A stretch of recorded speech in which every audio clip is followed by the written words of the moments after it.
Hello, everybody. I'm Mark Laurrie. I'm the Superintendent of Schools in Niagara Falls, New York, and we're kind of returning to an old feature that we did, a video streaming and a video production of some weekly updates that we want to make a habit.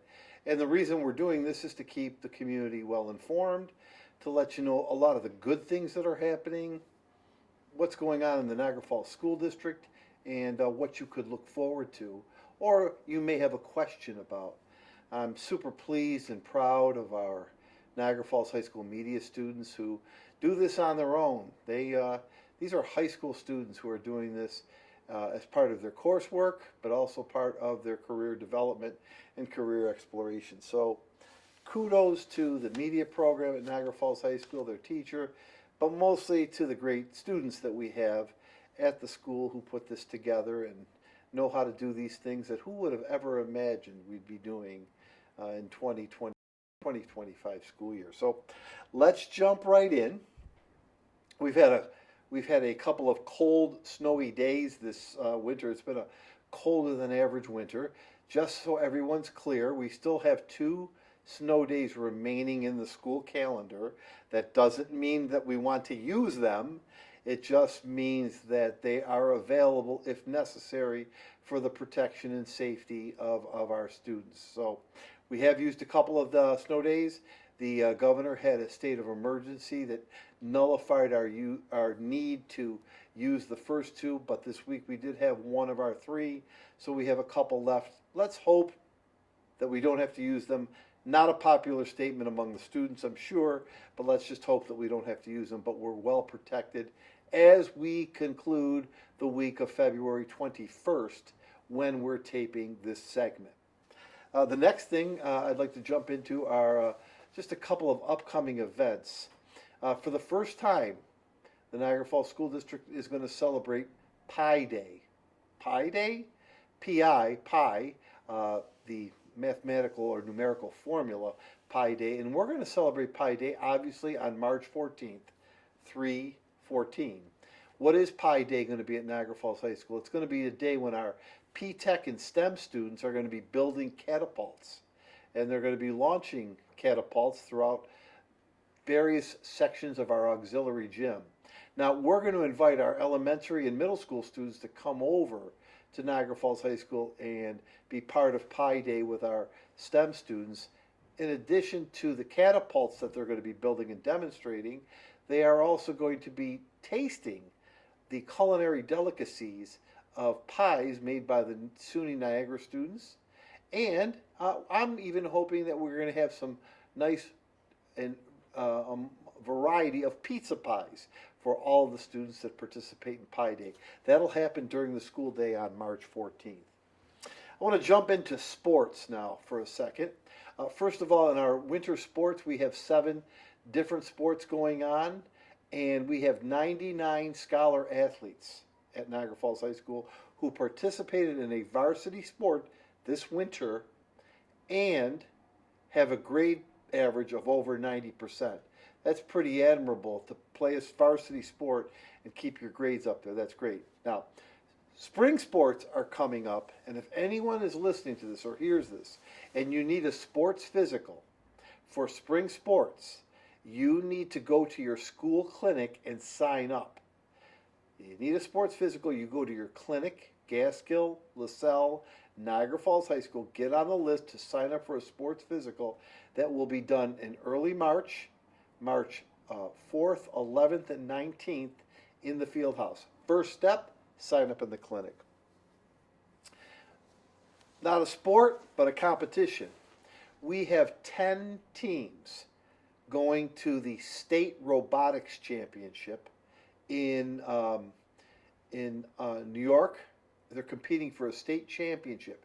If these 10 teams qualify, they will have the chance to go to Dallas, Texas, and compete for a national title. 3 teams from Niagara Falls High School. The driving robotics, very good. First time Niagara Falls High School has been represented. 5 teams from LaSalle Prep, which has been a kind of a hallmark school for robotics. And for the first time ever, 2 teams from Gaskill. I'm super pleased and excited for Gaskill to really start to pick up their robotics program. 10 teams in all will be qualifying for STEM state championships and the right to go to the nationals in Dallas, Texas. A couple of meetings that you should know about if you're a member of our district parent group. Our district parent group will meet next Wednesday, the 26th of February at 5:30 at the Board of Education. The special education parent group will meet Monday, February 24th at 6 o'clock at the Niagara Falls Public Library. Our district-wide safety team meets next week as well. That's a school-based safety team that reviews the safety of all of our schools. And just a coming attraction, our pre-K 3 and 4 applications and Head Start applications. These are for students that will be enrolling in the district for the first time. Pre-K 3, Pre-K 4, and Head Start will be released on March 3rd. I'll repeatedly say that and call people to remind them. Also, parents, if your child attends a school on special permission, what's special permission? It's not your scheduled neighborhood school, and you would like it to continue for next year, or you're asking for it for next year, you have to send an email to specialpermissions@nfschools.net, nfschools.net. Special permissions at nfschools.net. You have to do that every year, and you have to do it before April 11th. That's when we start making our teacher class lists, etc., etc. Let's jump back to sports. I know I should probably do this more like they do on the TV, hit the news, hit the sports, hit the weather, but I'm thinking about congratulating some sportsmen, sportswomen. We have 4 wrestlers. Listen to this. We have 2 female wrestlers that are going to compete for a state wrestling championship. Emma Beckles and Emma Ponzi, 2 female wrestlers at Niagara Falls High School. Emma Beckles is a senior, Emma Ponzi is a 9th grader, and they're wrestling in Albany to win state championships. We have 2 male wrestlers, 2 boy wrestlers. Cam Crumpler is a 9th grader wrestling for a state championship, as is Caden Fagan, and Caden is an 11th grade student. They're going to Albany next week as well. They'll be wrestling on the boys' side for a state championship. Congratulations to the coaches, to those students. Swimmers. We have 5 swimmers who are going to compete in the state competition. We actually have 1 diver who is doing that. The diver's name is Ellis Smith. Ellis is a senior at Niagara Falls High School. He's going for the diving championship. And I have to check my notes here because I can't remember them all. Ethan Copeland, Trevor Meidenbauer, Adam McNabb, and Jackson Barg are the swimmers going for state titles. Lots of great athletes, student athletes at Niagara Falls High School. School board. What's going on with our school board? Well, our school board will meet on Thursday, February 27th at 5:30. That is live streamed on our OSC 1301. You can, 1302. You can also watch it live stream on our website. Our school board meeting is next Thursday, the 27th of February. What are we talking about? We're talking about the 25-26 school district budget. The 25-26, we're well into doing this. We've been working on it for almost 2 months now. I am pleased to report to you that it is my belief that you will see no increase to your tax levy, your school tax levy. It will remain the same at $25,800,000.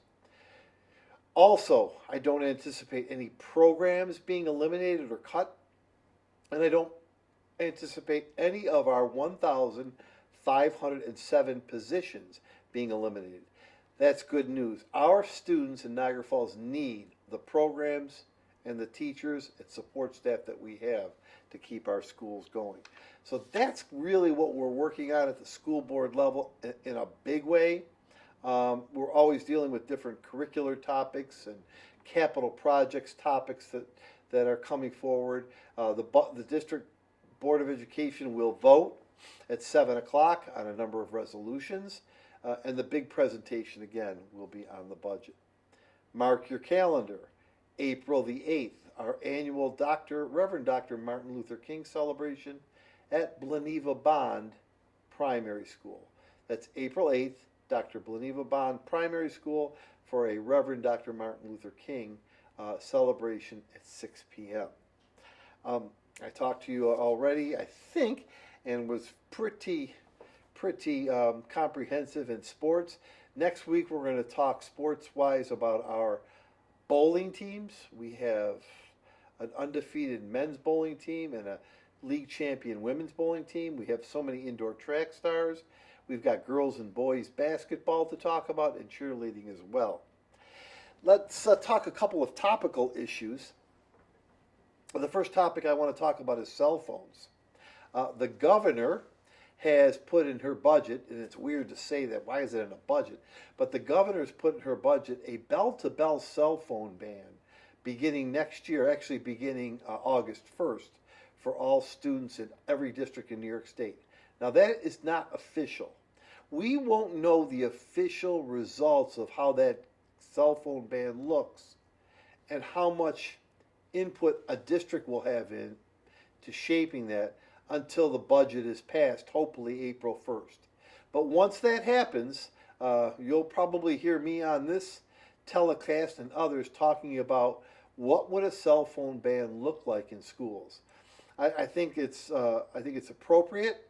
I think it's important to note it's how we roll it out and implement it that's most critical, and I think that's where the questions are. I don't have those answers for you today. I do want to call your attention to that. If that stands in the state budget, and that's how our state budget works, it's not only about money, but it's about policy. We'll be sure to roll out the details and then talk about our district implementation of that. I also want to address one other issue that I have received frequent phone calls, personal contact about, and I just want to address this today as a head-on issue for everyone's edification. And I don't have definitive answers, but there has been a lot of talk, conjecture, speculation about the elimination of the federal education department across the country with the new administration. We do not know officially what that would look like for any school district, let alone Niagara Falls. I also know and believe that to eliminate a standing department that was created by Congress, our United States Congress would have to officially eliminate that. I say that because I don't think the answer to this question is going to come quick. I think it's going to take some time to really flesh this out. What I will say is that I think there are some impacts for our public school and for all public schools.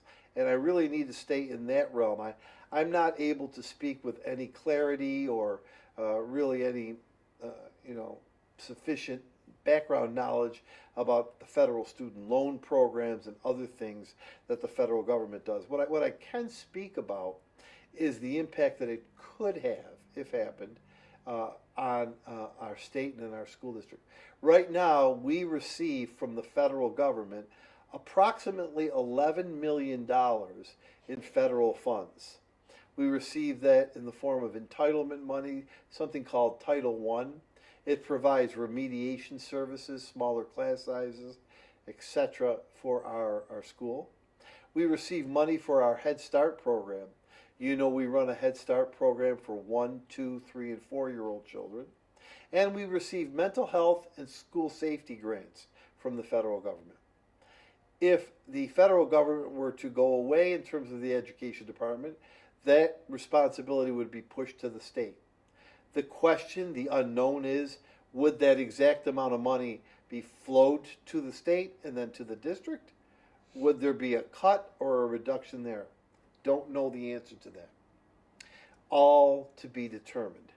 But I want the public in Niagara Falls to know that that's about $11 million that is in our as part of our grants budget. The second thing I would tell you is that I can see some positives to that. I think that we are a state and a school district that does too much testing and not enough teaching. I think we have enough local measures to be able to discern where a student is excelling or in need of some help. The federal government insists on accompanying that money I was talking with you about with some mandates to give mandatory state tests in math, science, and language arts. I don't know what would happen if the federal government was eliminated. Would that go away? There's also a test called the NAEP, the National Assessment of Educational Progress. That potentially would go away if there's no federal education department to create and administer it. The point is, those are some touch points to look for. Is it going to happen or is it not? I don't know. That's the money that's involved with it. We're watching it closely. We want to keep you informed as frequently as we can. I've hit on a number of topics here. I hope that you have found this informative. I hope maybe you've picked up some new information or have triggered a question that may come that you'll want to ask. Let me do this for you. Let me give you my email address, mlaurrie@nfschools.net, and I'll spell that out for you, and I'll ask our students maybe that they could put that on the screen. MLAURRIE at nfschools, schools has an S on it, .net. It's mlaurrie@nfschools.net. I welcome you to email me a question on something you heard, something you'd like me to talk about the next time, something you need clarification on, a rumor. Please don't harbor rumors or things that you've heard. Ask the question. And the best way to do that is to email me. I promise you I will respond back to your email. And if I think it's a global enough a question, I'll bring it on our new set here, and I'll make sure that I share it with all of you. I want to wish everybody a healthy week coming up. Hopefully, I'm seeing that the temperatures are going to warm up a little bit. I want to make sure that you're positive and that we appreciate you for paying attention to the Niagara Falls School District. I have a great appreciation for the parents of the 7,000 students that we service here. I am bullish and completely and totally in defense and support of our students. You won't find anybody who is more committed, I don't believe, to how great our kids are. I mean that with my whole heart, my whole being, and I will continue to work as hard as I can as your superintendent to build programs, opportunities to make our school district better. Thanks for joining us on our first segment, and we hope you found this informative. Stay positive.